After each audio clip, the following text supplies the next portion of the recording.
¿Cómo entender correctamente la palabra de Dios? ¿Alguna vez has leído un versículo bíblico y te has preguntado, ¿esto realmente significa lo que yo creo que significa?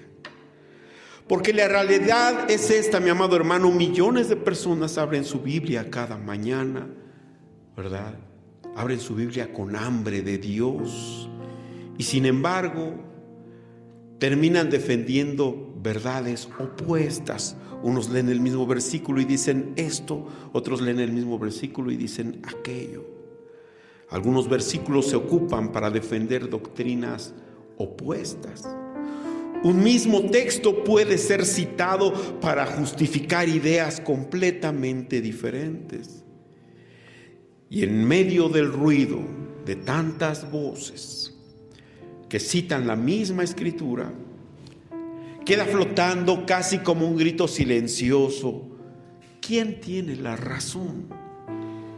Y aquí aparece un tema fundamental para todo creyente. Y hoy quiero invitarte a detenerte conmigo unos momentos, no para que tengamos un debate académico frío, sino que tengamos una conversación del alma. Y para el estudio del día de hoy vamos a hacernos 3 preguntas que no son opcionales para quien ama realmente la palabra de Dios. La primera pregunta: ¿qué significa la exégesis bíblica? Segunda pregunta: ¿qué significa la eisegesis bíblica? La tercera pregunta, ¿verdad? ¿Por qué estas cosas no son solamente para los eruditos, sino que estas enseñanzas son cuestión necesaria para cada creyente? El propósito del estudio del día de hoy es que la iglesia mejore la técnica de interpretación bíblica. Por supuesto que siempre vamos a pedir la ayuda del Espíritu Santo, porque dice la Escritura que Él es el encargado de llevarnos a toda verdad. Amén. Antes que nada, pedir la ayuda del Espíritu Santo. Pero también vamos a implementar técnicas que pueden mejorar nuestra manera de aproximarnos al texto bíblico. Entonces, la primera pregunta: ¿qué es la exégesis? La palabra exégesis proviene del griego exegeomai, que significa explicar. Eso significa exégesis: explicar, narrar o sacar a la luz el significado de algo. En el contexto del estudio bíblico se refiere a extraer de la palabra de Dios el significado que el autor, el agiógrafo, el que escribió eso, qué es lo que él quiso comunicar originalmente a su audiencia. En términos sencillos, mis amados hermanos, la exégesis bíblica es el proceso de descubrir lo que el texto realmente dice, lo que el autor realmente quiso comunicar a su audiencia original. Mientras la hermenéutica bíblica establece las reglas de la interpretación, la exégesis es la aplicación de esas reglas de interpretación. Al estudiar un pasaje específico de la Biblia, podríamos nosotros decirlo de esta manera: la hermenéutica nos da los principios de interpretación bíblica, pero la exégesis aplica esos principios al texto. Entonces, ¿cómo se realiza la exégesis? La exégesis no simplemente se constituye de leer un versículo y dar nuestra opinión de él, aunque es válido, ¿verdad? La forma más sencilla de una exégesis es leer, explicar y aplicar a nuestras vidas, ¿verdad? Pero la exégesis significa un análisis cuidadoso del texto, para que nosotros podamos comprender el significado original. Y para ello vamos a estudiar varios elementos importantes. El primero es el contexto literario. Una de las reglas más importantes del estudio bíblico es esta: el contexto determina el significado del texto. Un versículo aislado puede parecer decirnos muchas cosas, pero cuando nosotros leemos el versículo dentro de su contexto, esto puede ser el contexto inmediato, que es un versículo antes, uno después, o puede ser el contexto de todo el capítulo, todo, o puede ser el contexto de todo el libro, o puede ser el contexto de toda la Biblia, ¿verdad? Entonces debemos leer el texto en su contexto. Otro punto que debemos hacer en la exégesis es leer el texto en su contexto histórico y cultural, porque la Biblia no se escribió en este siglo, ¿verdad? Cada libro de la Biblia fue escrita en un momento histórico particular. Por ejemplo, había costumbres sociales específicas, había estructuras políticas particulares, ¿verdad? Habían prácticas religiosas comunes en aquella época en que el texto fue escrito, ¿verdad? Y para comprender ese texto tenemos que comprender el contexto histórico, ¿verdad? ¿Cómo fue entendido ese versículo que el hagiógrafo escribió por aquellos lectores que recibieron, por ejemplo, esa carta de Pablo? ¿Qué quería decir Pablo cuando escribió esto a los Efesios? Pablo lo escribió ¿en qué contexto? Bueno, él estaba encarcelado, ¿no? Por ejemplo. Punto número 3 de la exégesis. Debemos entender el texto de acuerdo al lenguaje y a la gramática. La Biblia fue escrita originalmente en hebreo, ¿verdad? Si hablamos del Antiguo Testamento. La Biblia fue escrita en arameo y en griego para el Nuevo Testamento. Entonces, la exégesis busca analizar las palabras originales, ¿verdad? Dentro de su gramática, dentro de su sintaxis, dentro de sus figuras literarias. Y todo esto nos va a ayudar a encontrar el sentido exacto del mensaje. Amén. Por ejemplo, si nosotros leemos Juan 10:30, pon Juan 10:30, Almita. Juan 10:30. Vamos a ver qué dice. En una ocasión estaba pues en un intercambio de argumentos con un cristiano unicitario. Y él decía, no, es que no son tres, no son dos, Él es uno y se llama Jesús, ¿verdad? Decía el unicitario. Y me citó Juan 10:30, mira, somos uno, habla de uno, no de dos, no de tres, ¿verdad?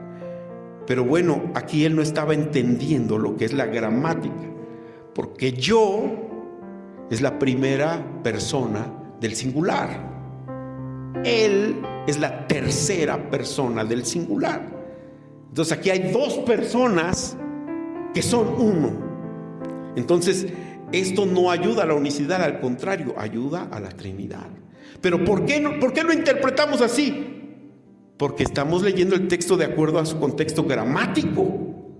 Yo y él. No dice uno soy. Dice uno somos, plural. Por eso es importante que entendamos nosotros la exégesis del texto de acuerdo a la gramática. Amén. Porque esto es lo mismo en el griego. Los mayores eruditos del texto griego son trinitarios, porque la gramática griega es igual en este caso, en este versículo y en muchos otros. Entonces, ¿por qué surgen doctrinas erróneas? Pues porque no se apegan al contexto, ¿verdad? Al contexto de la gramática. Por eso es importante este segundo punto. ¿Cuál es el objetivo del exégesis? El objetivo del exégesis es reconstruir con la mayor precisión posible el significado que el autor quiso transmitir a su audiencia original. Esto implica, mis amados hermanos, ¿verdad? Que nosotros, la interpretación no va de acuerdo a lo que nosotros creemos, ¿verdad? Sino a lo que el autor escribió. Amén. Un texto bíblico no puede significar hoy algo muy distinto de lo que significó cuando fue escrito. Al contrario, tenemos que meter en lo que el texto dice. Nuestra doctrina se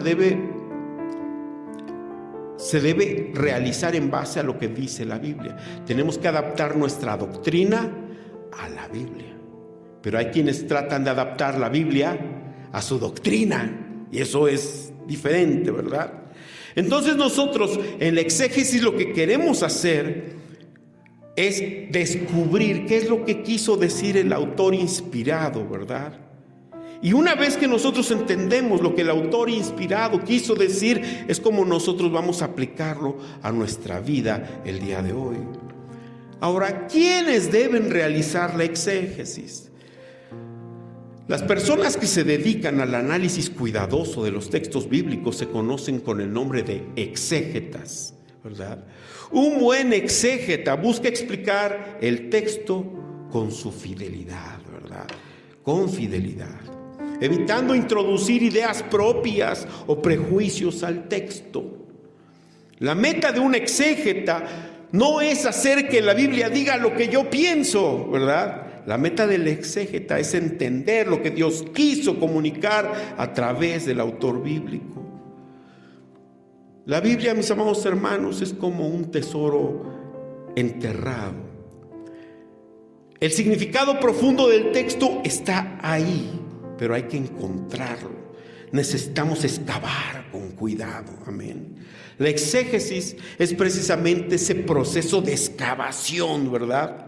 Nosotros no excavamos al azar, vamos excavando de manera sistemática, usando herramientas correctas, siguiendo métodos correctos, observando bien el terreno, y poco a poco vamos a ir descubriendo el tesoro que el texto contiene.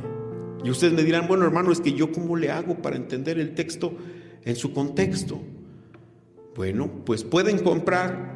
Muchos dicen, bueno, es que yo tengo mi Biblia, ¿qué otro libro puedo comprar? Puedes comprar una Biblia de estudio. Hay Biblias de estudio del contexto histórico. Hay Biblias específicas de estudio del contexto histórico.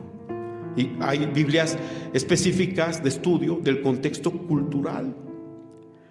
Hay Biblias que traen los comentarios de los padres de la iglesia, de los primeros siglos, ¿verdad? Hay Biblias de estudio de los padres de la iglesia, y ahí ves los comentarios de ellos, cómo ellos entendieron ese texto bíblico en los primeros siglos. Hay comentarios bíblicos, como el comentario bíblico Moody, o William MacDonald, hay varios comentarios bíblicos, los de Mundo Hispano, que es de Casa Bautista de Publicaciones, ahora es Mundo Hispano. Hay muchos comentarios bíblicos que traen versículo por versículo un análisis histórico, cultural, gramatical del texto bíblico. Y podemos nosotros así comprender. Hay exégetas expertos que han estudiado en institutos, en seminarios, que han dedicado su vida, por ejemplo, al estudio del libro de Juan, y hacen un tomo gruesote del análisis versículo por versículo del libro de Juan, y eso los podemos comprar. Y ahora hasta se pueden, pues yo he visto que muchos los descargan de internet, ¿verdad? Y los andan trayendo en sus celulares. Entonces, muchas malas interpretaciones de la Biblia no surgen porque las personas no lean la Biblia. Surgen porque no están estudiando la Biblia con cuidado y sacan la Biblia de su contexto. Por eso la exégesis es una disciplina tan importante para el creyente, porque nos ayuda a pasar de simplemente leer la Biblia, nos lleva a entender realmente lo que Dios quiso decir en ella. Eso es la exégesis bíblica. Punto número 2, la segunda pregunta: ¿qué es la eisegesis? Después de entender lo que es la exégesis, ¿verdad?, debemos conocer también este concepto, porque la eisegesis representa uno de los errores más comunes al interpretar la Biblia. Ese concepto de eisegesis literalmente significa introducir dentro del texto algo que el texto originalmente no dice, ¿verdad? Es leer un pasaje bíblico y meterle ideas nuestras que no están en el texto. En términos sencillos, la eisegesis ocurre cuando el intérprete hace que el texto diga lo que yo quiero que diga, en lugar de descubrir lo que el texto realmente enseña. Mientras la exégesis se trata de extraer el verdadero significado del texto, en la eisegesis se introduce un significado al texto. A fuerza tratamos de meter nuestras ideas en el texto, aunque el texto no las diga. Entonces, exégesis es sacar el significado del texto, e eisegesis es meter nuestras ideas al texto. ¿Cómo ocurre la eisegesis? La eisegesis suele ocurrir cuando una persona llega a la Biblia con ideas preconcebidas y busca versículos que respalden lo que ellos creen, ¿verdad? En lugar de preguntarse qué es lo que quiso decir el autor, la persona busca la manera de usar ese versículo para apoyar lo que ellos piensan.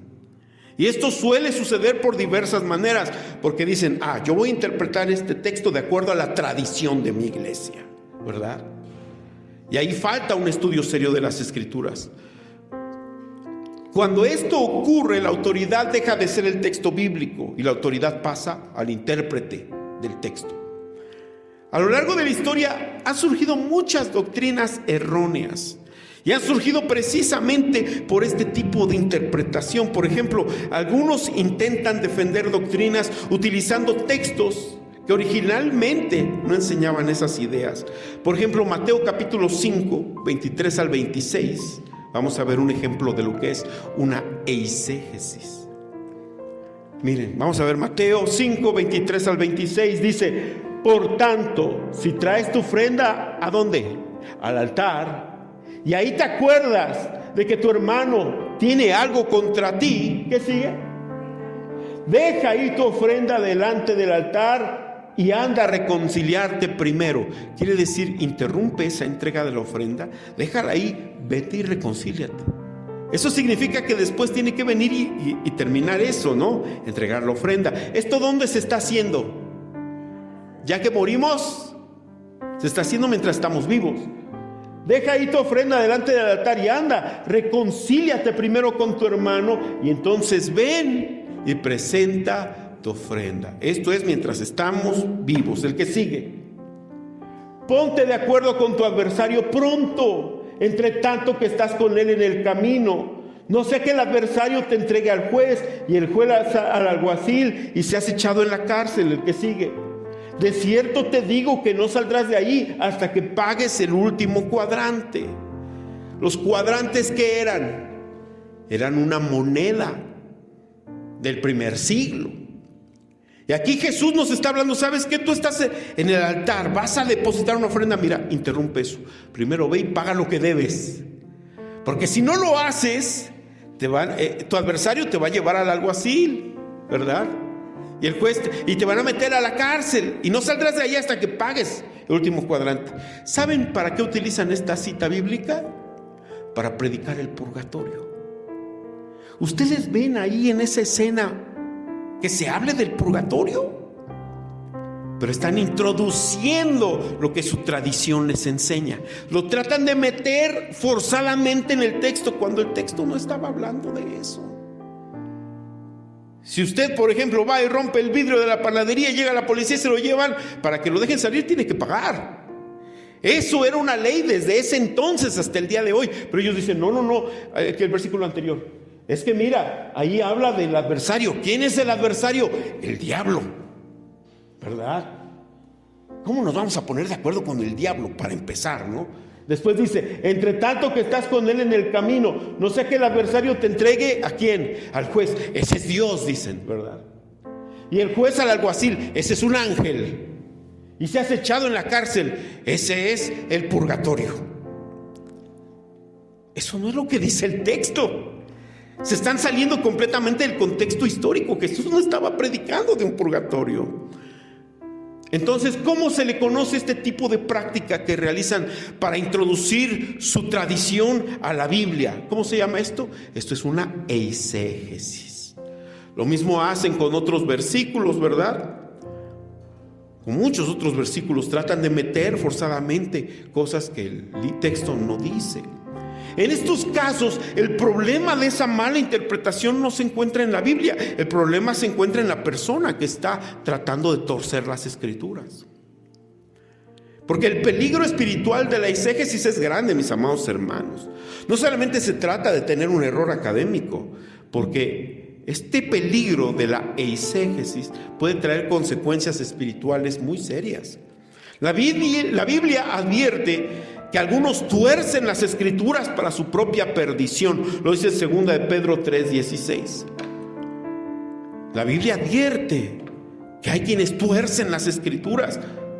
Dice la Escritura, casi en todas sus epístolas, hablando de las epístolas de Pablo, hablando en ellas de estas cosas, entre las cuales hay algunas difíciles de entender, las cuales los indoctos e inconstantes tuercen, como también las otras Escrituras, para su propia perdición.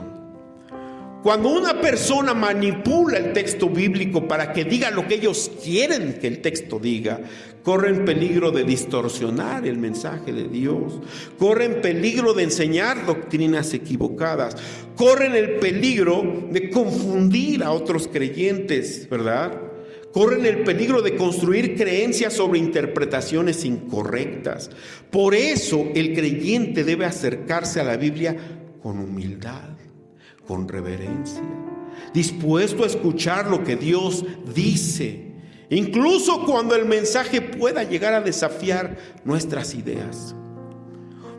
La Biblia, mis amados hermanos, tiene que ser leída en su contexto. Amén. Debemos de hacer exégesis, no eisegesis. Y cuando te encuentres en un debate religioso con alguna persona, deja que lea el texto y que lo interprete.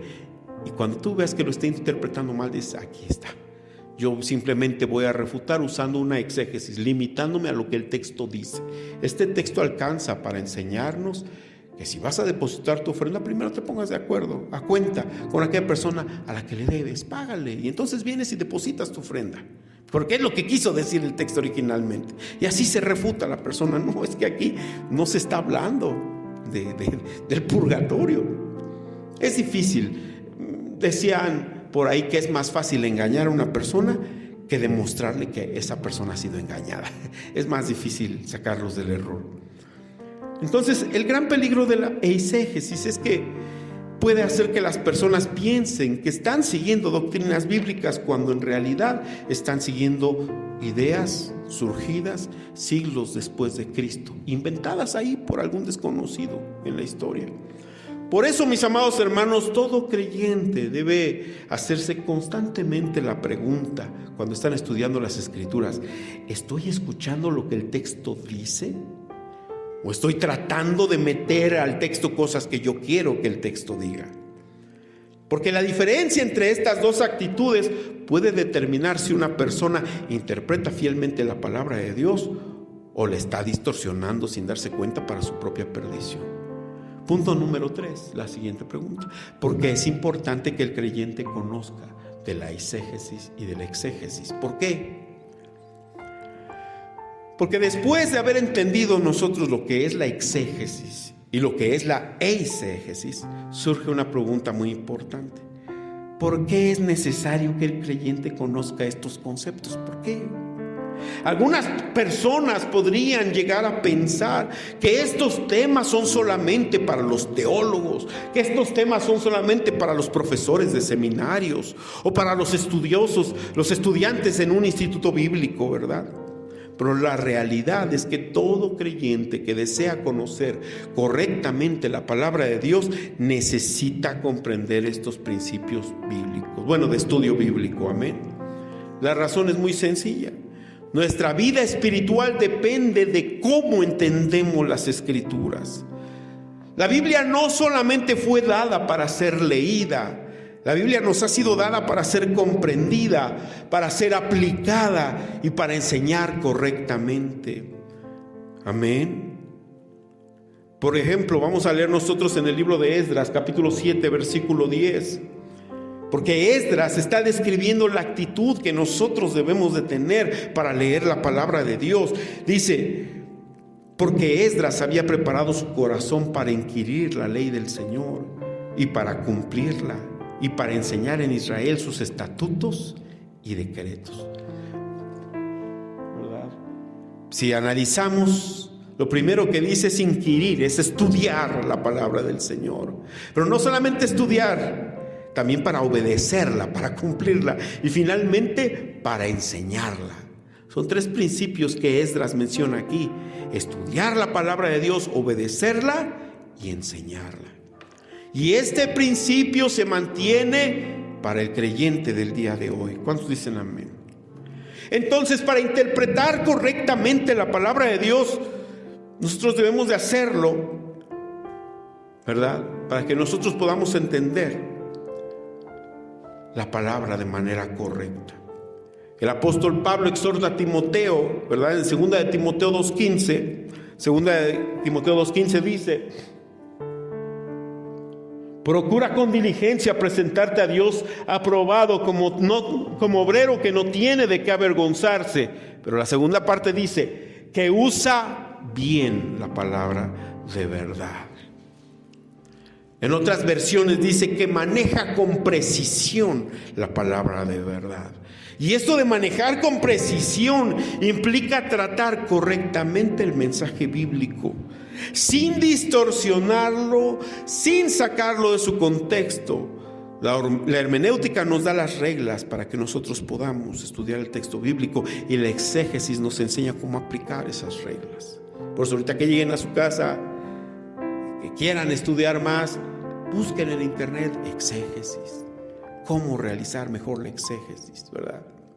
Cómo aplicar la exégesis. Pregunten a la inteligencia artificial, les va a sorprender, les va a dar muchísimas cosas, y textos bíblicos, les va a mostrar muchas cosas. No se queden con lo que nosotros les enseñamos aquí en la iglesia. La cosa es que ustedes busquen aprender más en sus casas, amén.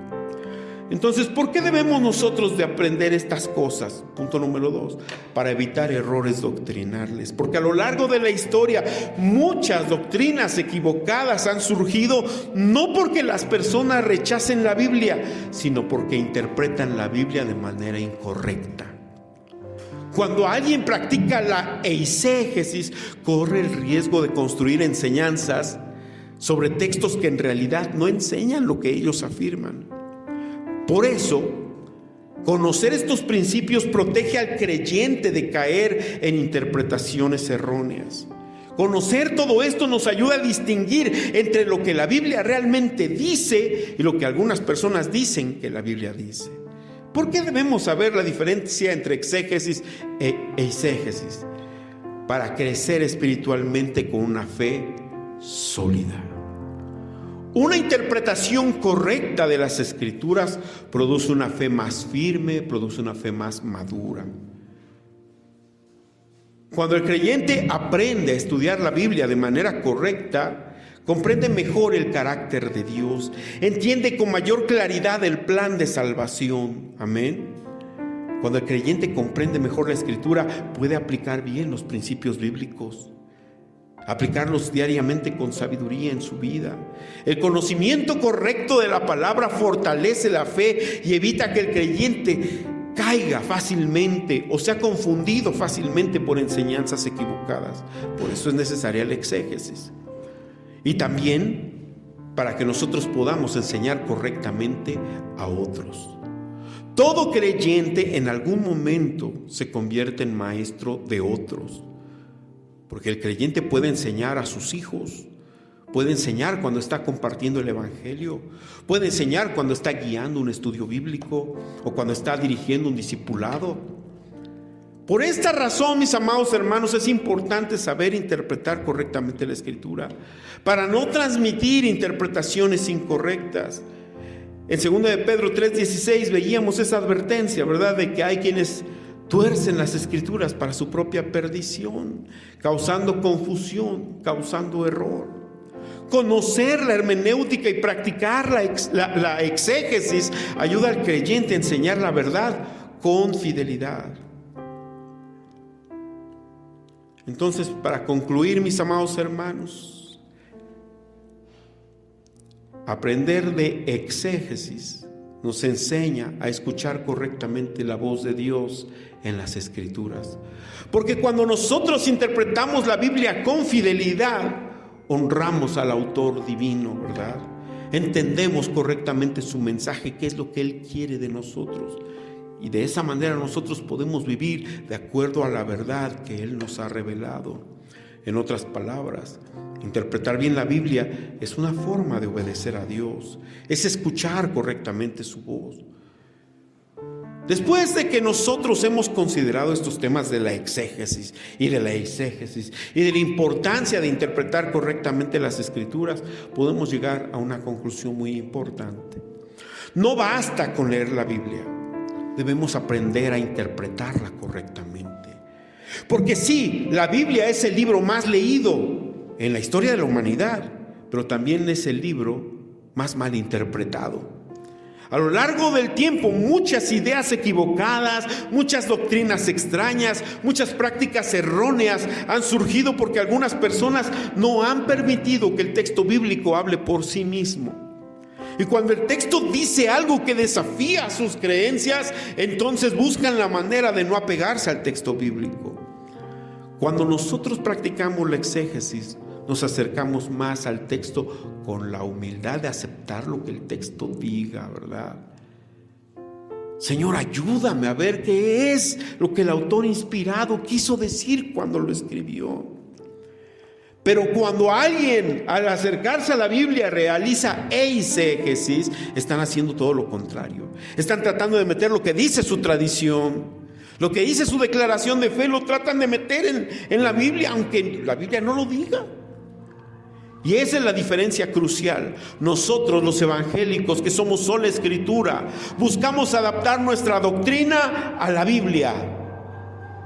Los que no son sola escritura tratan de adaptar la doctrina, tratan de adaptar la Biblia a su doctrina. Y ahí es donde vienen los errores. Y esa diferencia es crucial. Porque una cosa es escuchar la voz de Dios en las Escrituras y otra muy distinta es usar las Escrituras para justificar nuestras propias ideas. Por eso es que el creyente debe acercarse a la palabra de Dios con 3 actitudes fundamentales. Primero, debemos acercarnos a la Biblia con humildad, para reconocer que el texto tiene autoridad sobre nosotros. El creyente debe acercarse a la Biblia con diligencia, para estudiarla con cuidado y con responsabilidad. El creyente debe acercarse a la Biblia con reverencia, porque estamos tratando con la palabra, con la revelación de Dios a los hombres. Entonces el llamado del apóstol Pablo sigue siendo vigente el día de hoy en 2 Timoteo 2:15. Procura con diligencia presentarte a Dios aprobado, como obrero que no tiene de qué avergonzarse, que usa bien la palabra de verdad.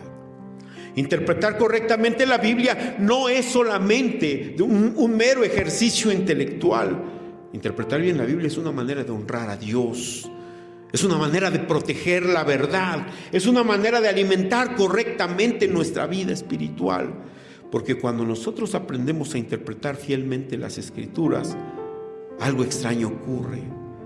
La Biblia deja de ser solamente un libro antiguo y se convierte en la voz viva de Dios para guiar nuestras vidas el día de hoy. ¿Cuántos dicen amén? Entonces el propósito, mis amados hermanos, es que ustedes aprendan a alimentarse bien en sus casas. Pueden ustedes comprar libros, les digo, pueden comprar un comentario bíblico. Yo les recomiendo, me gusta mucho el comentario de Mundo Hispano, el William MacDonald, alguna Biblia de estudio, traen comentarios bíblicos realizados por exegetas. Hay buenas Biblias de estudio. Yo tengo una que se llama Biblia de Estudio Mundo Hispano, que ahorita está barata en Amazon, está como en 750 y es una Biblia así gruesota que trae muchas explicaciones que nos ayudan a comprender más el texto bíblico. Entonces, la invitación, mis amados hermanos, es eso, que busquen la manera de alimentarse en sus casas, pero que no introduzcan cosas que la Biblia no dice. Amén. Bueno, pues vamos a ponernos sobre nuestros pies. Este estudio fue larguito, pero creo que es necesario y que creo que puede ser provechoso para el pueblo de Dios, porque es muy importante tratar de acercarnos a la Biblia y de interpretarla de manera correcta. Estaremos dando más detalles sobre este tema en las siguientes semanas. Amén. Vamos a ponernos sobre nuestros pies, vamos a cerrar nuestros ojos y vamos a orar.